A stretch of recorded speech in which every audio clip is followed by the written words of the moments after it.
हाँ जी बच्चा पार्टी शुरू करें। चलिए, मैं विपिन एक बार फिर आपके सामने, और आज मैं लेकर आया हूँ lecture number 105 on smart read vocab.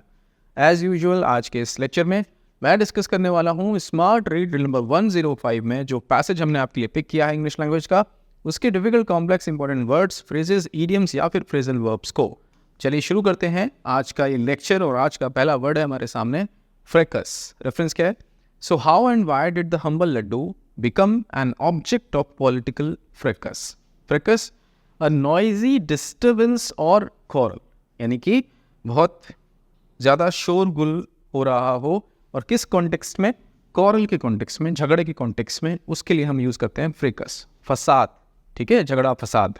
अब ये देखिए कोई सेटअप है, अब दिखने में तो प्रोफेशनल्स लग रहे हैं, पर जो हरकतें हैं वो कैसी हैं, मतलब क्या चीज़ पैदा कर रहे हैं, वो कर रहे हैं फ्रेकस, है ना। फसाद देखने को मिल रहा है, झगड़ा, आपस में इतना चीख चीख के बात कर रहे हैं, सो शोरगुल हो रहा है और झगड़े के कॉन्टेक्स्ट में हो रहा है, तो हम उसको बोलेंगे फ्रेकस। पॉलिटिकल फ्रेकस आया था, जो रेफरेंस लिखा हुआ था, उससे भी आप समझ सकते हैं। आपस में जो आपने देखा है कई बार असेंबली या पार्लियामेंट में जो हमारे पॉलिटिशियंस हैं वो आपस में इतना झगड़ते हैं, इतना तू मैं करते हैं, शोरगुल करते हैं, उसको भी हम फ्रेकस बोलते हैं। और यहाँ पे 4 सेंटेंसेस हमारे सामने देखते हैं, कौन सा सही है और कौन सा गलत। The fracas outside the stadium was so intense that the police had to intervene to restore order. बिल्कुल सही है।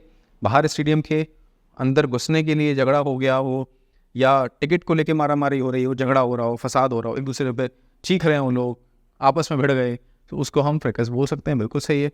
A fracas broke out between the two rival groups during the political rally, causing panic among the crowd. ये भी बिल्कुल सही है। दो अलग अलग पार्टीज के लोग आपस में भिड़ गए, झगड़ा फसाद होने लग गया। A fracas erupted among the players after a controversial decision by the referee during the match. ये भी बिल्कुल सही है, प्लेयर्स के बीच में झगड़ा हो गया। His speech caused a fracas of applause. यहीं पे गड़बड़ हो गई। Fracas of applause doesn't make any sense, है ना, इसको आप एलिमिनेट कर सकते हैं। आगे बढ़ते हैं। Synonyms: quarrel, scuffle, झगड़ा आपस में, dispute, skirmish वही है, सेम जो अभी हमने डिस्कस किया, skirmish, या फिर scuffle, आपस में झगड़ा, धक्का मुक्की या घूसाबाजी होने लगी, तो उसको भी आप बोल सकते हैं स्कफल, स्कमिश या फिर फ्रेकस, कॉरल, ठीक है। एंटोनिम्स की बात करें तो पीस, हार्मनी, आपस में सौहार्द है, एग्रीमेंट, यानी कि सब अग्रीमेंट में है, कोई झगड़ा नहीं है, सो वो एंटोनिम्स के तौर पे कंसिडर किए जाएंगे, पीस, हार्मनी एंड अग्रीमेंट। चलिए आगे बढ़ते हैं। अगला वर्ड है अटोनमेंट। रेफरेंस क्या है? The deputy chief minister and Jana Sena party chief announce that he would do 11 days of personal atonement rituals to make good the so called desecration. Desecrate हम पहले डिस्कस कर चुके हैं, अपवित्र करना, किसी चीज़ को, पवित्र चीज़ को आप उसको अपवित्र कर दें, तो उसके लिए यूज़ करते हैं नाउन डिसेक्रेशन। एंड यहाँ पे मेक गुड, यानी एक तरीके से अटोनमेंट का ही सिनोनिम है ये मेक गुड, जो आप देख रहे हैं फ्रेजल वर्ब के तौर पे। एंड फ्रेजल वर्ब भी नहीं, एक एक्सप्रेशन बोलेंगे हम, क्योंकि यहाँ पे कोई प्रीपोजिशन नहीं है, मेक के बाद गुड आ रहा है। अटोनमेंट बेसिकली होता है प्रायश्चित। अटोनमेंट यानी कि प्रायश्चित, अपने किसी कर्म का, अपने किसी पाप का प्रायश्चित करना, माफ़ी मांगना, खास करके भगवान के सामने, देवी देवताओं के सामने, या किसी व्यक्ति के सामने भी हो सकता है ना, तो उसको हम क्या बोलेंगे? अटोनमेंट। और मेक गुड का भी वही मतलब है, personal atonement rituals to make good the so called discretion, यानी कि जो भी अपवित्रता हो गई उसको अब प्रायश्चित किया जाएगा। 11 days का एक तरीके से कोई रिचुअल है, उसको पूरा करके, हो सकता है फास्ट रख के, किसी भी तरीके से। अब आई एम नॉट श्योर कि पैसेज में क्या बात हो रही है। मीनिंग क्या है? The action of making amends for a wrong और इंजरी। मेक अमेंड्स यानी कि भरपाई करना, फॉर अ रॉन्ग और इंजरी, किसी गलत काम के लिए, या कुछ आपसे किसी के प्रति कुछ गलत हो गया, आपने सामने वाले को कोई इंजरी पहुँचा दी, तब आप उसकी भरपाई कर रहे हैं, प्रायश्चित कर रहे हैं, मेक अमेंड, ठीक है। अब ये देखिए, ये हाथ जोड़ के खड़े हैं किसी लेडी के सामने, हो सकता है इन्होंने कुछ बुरा कर दिया उनके साथ, है ना, सो क्या कर रहे हैं वो? अटोनमेंट यहाँ पे दर्शा रहे हैं, ठीक है। एक मूवी आई थी तुम बिन, हाँ तुम बिन मूवी आई थी, और उसका कॉन्सेप्ट यही था। जो उसमें लीड रोल जिन्होंने प्ले किया है, प्रियांशु नाम है, आई एम नॉट श्योर, उन्होंने बेसिकली जो उसमें फीमेल थी, मेन एक्ट्रेस, लीड एक्ट्रेस, उनके फियांसे को कार एक्सीडेंट में गलती से उनसे वो ख़त्म हो गए थे, तो वो फिर आके वापस आते हैं और पूरा प्रायश्चित करते हैं, उनकी हेल्प करते हैं, उनका जो बिजनेस डूब रहा था उसको वापस से रिवाइव कराने में हेल्प करते हैं, उनकी फैमिली को सपोर्ट देते हैं। तो ये बेसिकली क्या देखने को मिलता है हमें, अटोनमेंट। ठीक है, एग्जाम्पल्स क्या दिए हैं, in many religions rituals of atonement are performed to seek forgiveness for one's sins. बहुत सारे रिलीजन्स में हमें देखने को मिलता है कि लोग अपने बुरे कर्म यानी पापों को माफ़ी के लिए, पाप से वो बचें एक तरीके से, वो बहुत सारे रिचुअल्स परफॉर्म करते हैं, रीति रिवाज। She believe that volunteering at the shelter was a form of atonement for her past misdeeds. उनको लगता है कि अगर वो शेल्टर में वॉलंटियर करती हैं, लोगों की हेल्प करती हैं, तो वो एक तरीके से अपने गलत कामों का अटोनमेंट कर रही हैं, प्रायश्चित कर रही हैं। बिल्कुल सही है। He felt that his promotion at work was an atonement for the long hours he had put into the project. गलत है ये, absurd. His atonement came in the form of intense regret and self-reflection, but it still wasn't enough to mend the relationship. उनका जो प्रायश्चित था वो किस form में आया, इंटेंस रिग्रेट, बहुत ज़्यादा उनको अपने आप पे एक तरीके से रिग्रेट हो रहा था, और सेल्फ रिफ्लेक्शन यानी बार बार वो अपनी गलतियों को सोच रहे थे, उनके बारे में सोच रहे थे, पर ये अपने आप में पूरा नहीं था उनके रिलेशनशिप को वापस से सही करने में। ये भी सही है। आई होप आपको अटोनमेंट का मीनिंग इन कॉन्टेक्स्ट समझ में आया हो। रेपरेशन वही मीनिंग है, पेनांस वही मीनिंग है, रिडेम्पशन वही मीनिंग है, तीनों के एक जैसे मीनिंग है, यानी कि प्रायश्चित करना।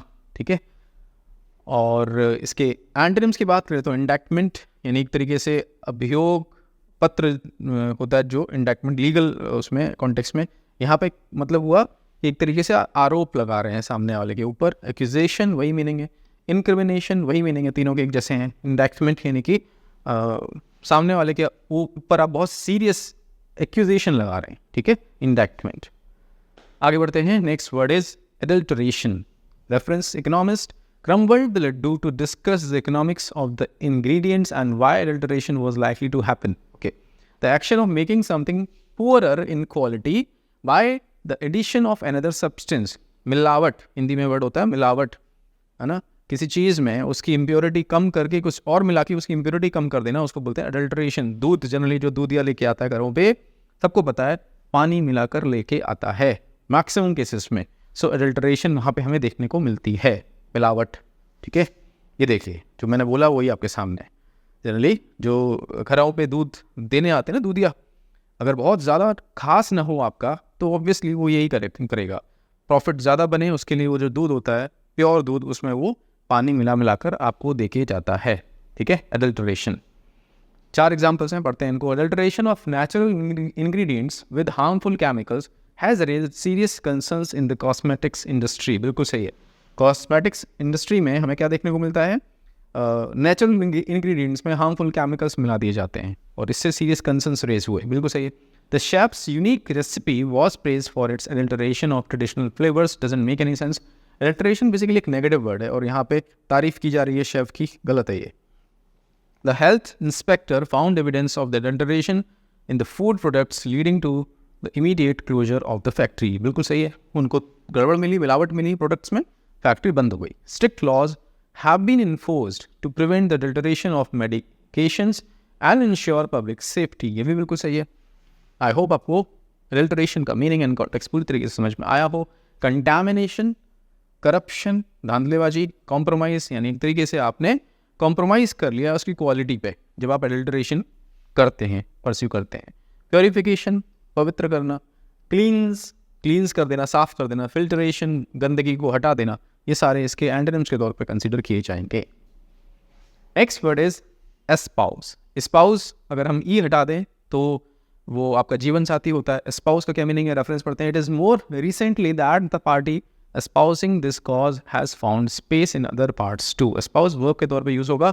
adopt और support a cause, belief और way of life, यानी एक तरीके से किसी बिलीफ या जीवन शैली को मानना, है ना, उसका समर्थन करना, उसको इंडोर्स करना, अडॉप्ट करना, अप्रूव करना, एक तरीके से उसको बोलते हैं espouse. Mahatma Gandhi advocacy of non violence. Mahatma Gandhi espoused the principle of non-violence as a core strategy in India's fight for independence. Mahatma Gandhi ji का जो बिलीफ था वो हमेशा ये मान के चले कि अहिंसा से ही हमें जीत मिलेगी। अहिंसा के सिद्धांत पे एकदम पूरा भरोसा था उनको। ठीक है। Doctor B R Ambedkar support for social justice. Doctor Ambedkar espoused the cause of social justice advocating for the rights of marginalised communities in India. यानी कि अम्बेडकर जी का जो बिलीफ था वो किस बात पे था? सोशल जस्टिस होना चाहिए समाज में, है ना। उसके लिए उन्होंने हमेशा मार्जिनलाइज्ड कम्युनिटीज़, SC STs के लिए काम किया, OBCs के लिए काम किया, उनके अधिकारों के लिए काम किया भारत में। बिल्कुल सही है। सो आपको समझ में आया एस्पाउस का meaning?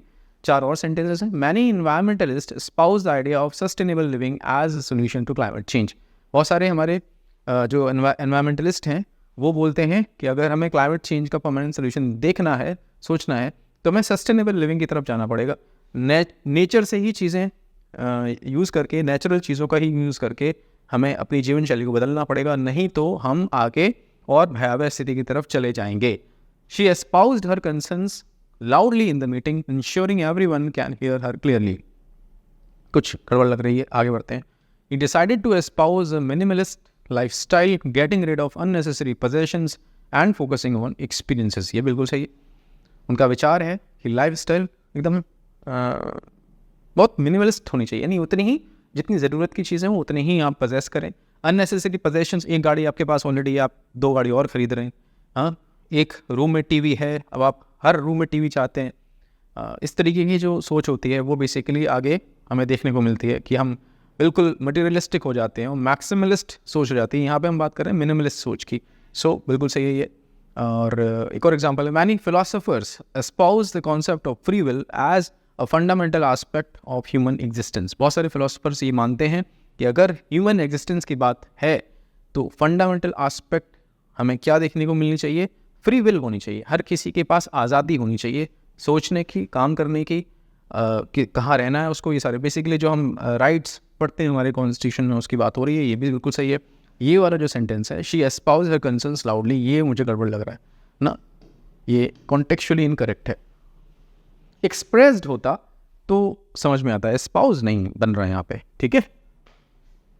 Adopt, embrace, support, advocate, ये सारे सिनोनिम्स हैं। अडॉप्ट, एम्ब्रेस यानी गले लगाना, आत्मसात करना, उसको आत्मसात नहीं करना, उसको एक तरीके से अपना मानना, है ना, अपना बनाना कि हाँ मैं इस आइडिया को फॉलो करता हूँ, इस बिलीफ पे मेरा बिलीफ है, इस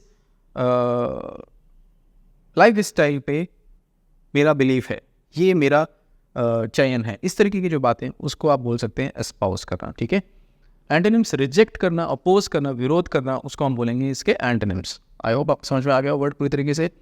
next idiomatic expression is strike a chord, दिल के तार छू लेना, है ना, emotionally. Reference, when the Hindu conservative is concerned about issues like purity and pollution, sin and penance, penance आ चुका है already, among others, defilement of secret food strikes a chord with devotees. Defilement, गंदा करना किसी चीज़ को, अपवित्र करना, डिफाइलमेंट, ठीक है, एक नया वर्ड मिला और आपको, डिफाइलमेंट यानी कि अपवित्र करना।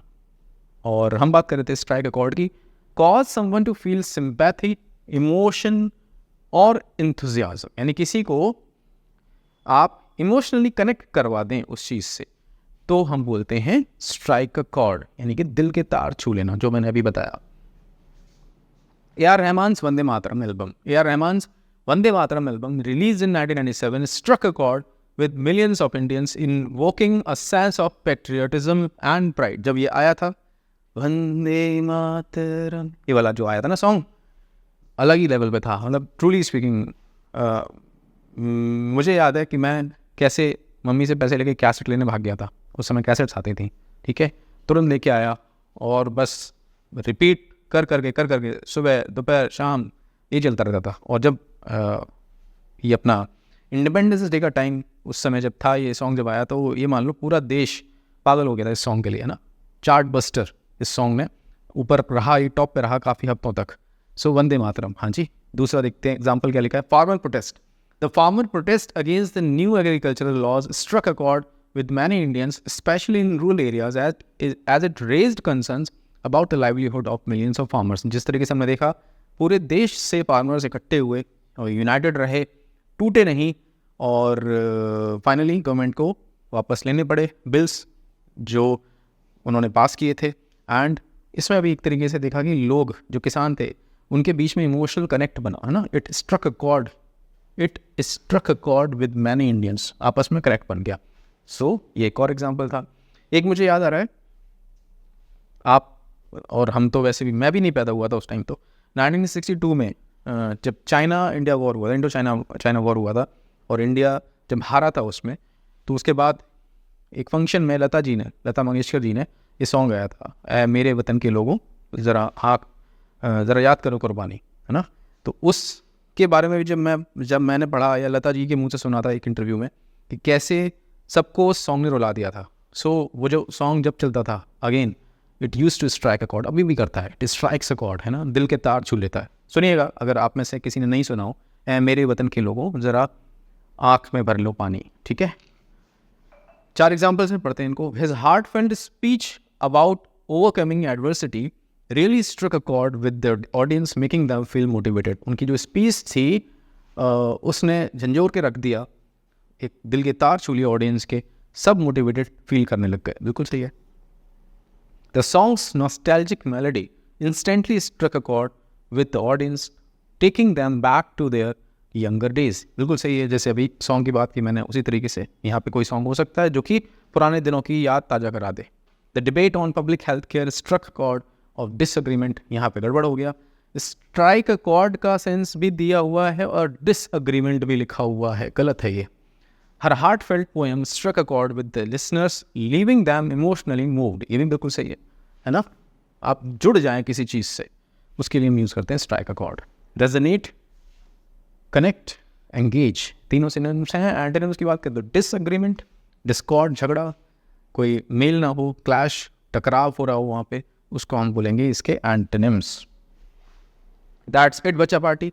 अब आपको क्या करना है, हमेशा की तरह हर एक वर्ड और जो ईडियम हमने अभी पढ़ा उस पे बनाना है आपको अपना एक खुद का सेंटेंस, और इन सेंटेंसेस के कॉम्बिनेशन को एक सिंगल कमेंट के तौर पे ड्रॉप कर देना है इसी वीडियो लेक्चर के कमेंट्स सेक्शन में। अगर आप ऐसा करते हैं तो सबसे ज़्यादा आप लर्न करते हैं। दूसरा काम, हमेशा बोलता हूँ, मैं अवेलेबल हूँ टेलीग्राम पे। जिन भी बच्चों ने स्मार्ट रीड कोर्स परचेज कर लिया है पर अभी तक मुझसे हमारे टेलीग्राम ग्रुप से नहीं जुड़े हैं, प्राइवेट टेलीग्राम ग्रुप से, अपना पेमेंट का स्क्रीनशॉट मेरे साथ शेयर करें यहाँ पर, और मैं शेयर करूँगा हमारे ग्रुप का लिंक आपके साथ। ग्रुप अभी ज्वाइन करें, because actual discussion and mentorship वहीं पर हो रही है। तीसरा काम, पूरा लेक्चर आपने देखा, लेक्चर देखने के बाद आपको जाना है आपके स्मार्ट रीड कोर्स के डैशबोर्ड पे और अटेम्प्ट करनी है स्मार्ट रीड नंबर 105। अटेम्प्ट करने के बाद आपको पिक करनी है आपकी आरसी स्पीड क्या रही और आपका आरसी लेवल क्या रहा। दोनों के स्क्रीनशॉट्स लेके ड्रॉप कर देने हमारे प्राइवेट टेलीग्राम ग्रुप में, so that I can check, I can assess, I can gauge your performance and then I will be able to help you accordingly. मैं विपिन आपसे मिलता हूँ एक नए लेक्चर में कुछ नए वर्ड्स के साथ। Take care.